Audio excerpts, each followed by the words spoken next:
The endless wheat fields of rural Kansas stretched under the vast night sky, golden stalks swaying gently in the cold autumn breeze.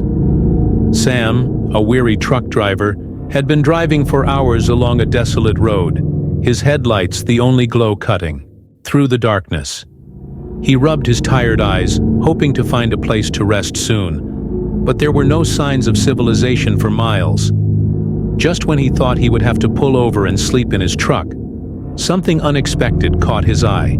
In the distance, beyond the fields, a collection of bright lights flickered against the horizon. At first, he thought his exhausted mind was playing tricks on him. But no, it was real.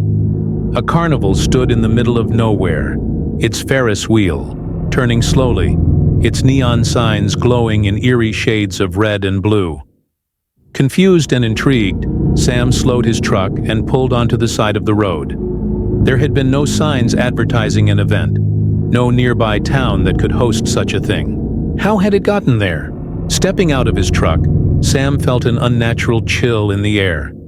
The cold pressed against his skin despite the absence of wind.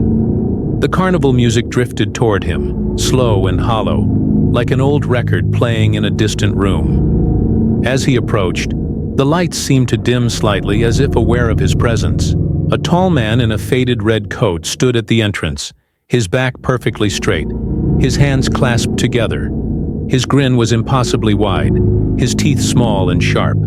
His eyes, black as ink, locked onto Sam's. "Welcome," the man said, in a voice that was barely above a whisper. "Tonight, the carnival is free." Sam hesitated, glancing around, expecting to see other visitors, but the place seemed deserted. The man gestured toward the entrance, his long fingers curling like a spider's legs. Against his better judgment, Sam stepped forward. The moment he crossed the threshold, the air behind him seemed to seal shut, and the night grew unnaturally quiet. The carnival stretched before him, but something was wrong. The rides moved, yet there were no riders. The carousel spun slowly, its wooden horses rocking back and forth with creaking joints, their painted eyes cracked and peeling. The game booths were lined with stuffed animals covered in dust, their button eyes missing, their fur faded and stiff. Sam walked cautiously past a food stand where popcorn spilled onto the counter, yet no vendor was in sight. He turned his head at a sudden burst of laughter, high-pitched, unnatural, echoing through the empty space. It was not the laugh of a child enjoying a night at the fair. It was something else, something that did not belong in this world. His heartbeat quickened. He had the distinct feeling that he was not alone, but every time he turned, there was nothing but the flickering lights and the whispering wind. A rustling noise came from behind a cotton candy stand. Sam turned sharply, his breath hitching in his throat. A clown stood there, half hidden in the shadows. Its face was pale as bone, its features exaggerated in a grotesque painted smile.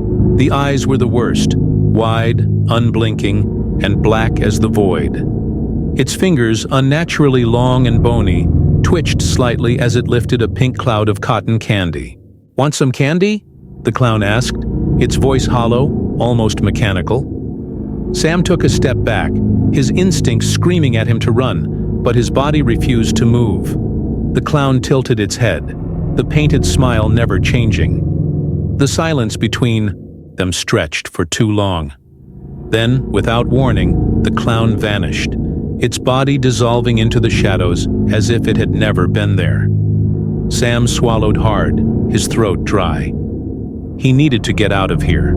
The lights above flickered, and the air thickened, carrying a scent of something rotten. The carousel horses jerked suddenly, their wooden heads snapping toward him as if watching his every move. A deep, guttural neigh rumbled through the air, though there was no real animal in sight. Dark shapes flitted between the booths, moving too fast to be human. The laughter returned, but now it was layered. Dozens of voices giggling, whispering, mumbling. Sam's pulse pounded in his ears. He turned toward the entrance, but what he saw made his blood run cold. The path he had walked in on was gone, replaced by a towering mirror maze. The glass reflected the carnival behind him, But something was wrong. The reflections did not match reality. Figures moved in the mirrors that were not there in the real world. He had no choice. He had to enter. As soon as he stepped inside, the air became heavier, pressing against his chest like an unseen force. His own reflection stared back at him, but something was off. His eyes looked sunken, his face paler than it should be.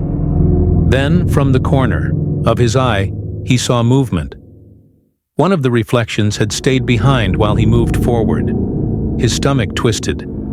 Slowly, he turned his head, but there was nothing behind him. Only the mirrors. The reflections twisted, warping his image into something unrecognizable. His mouth stretched into a silent scream, his limbs too long, his skin splitting at the seams.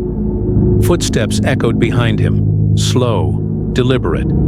He turned sharply, but again, nothing was there. In the mirrors, however, the figures remained. Their mouths opened wide, but no sound came out. Panic surged through Sam's body. He ran, crashing into the glass, his breath coming in short, desperate gasps.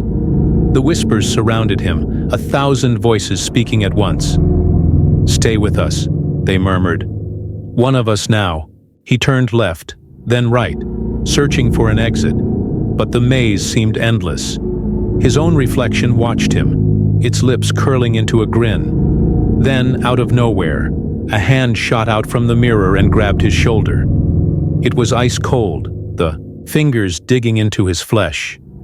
Sam screamed, stumbling backward, his vision blurring. He tripped, falling straight into one of the mirrors.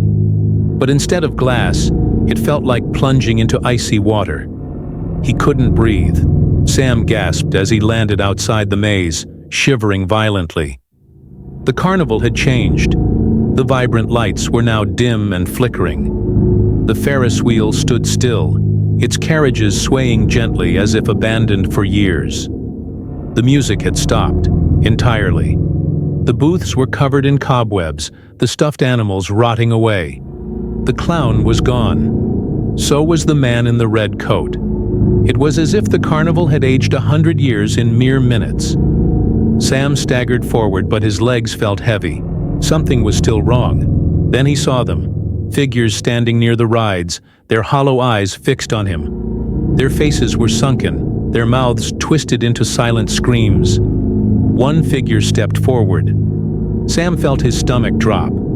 It was wearing a trucker's jacket, just like his. It had his face, his features, except its mouth stretched into an impossibly wide grin. "You took too long," it whispered, its voice layered with echoes. "Now you stay." Sam's body stiffened. His arms grew numb. His reflection in a nearby funhouse mirror no longer looked like him. It looked like them. He turned to run, but his feet refused to move. His skin grew pale, his fingers thinning.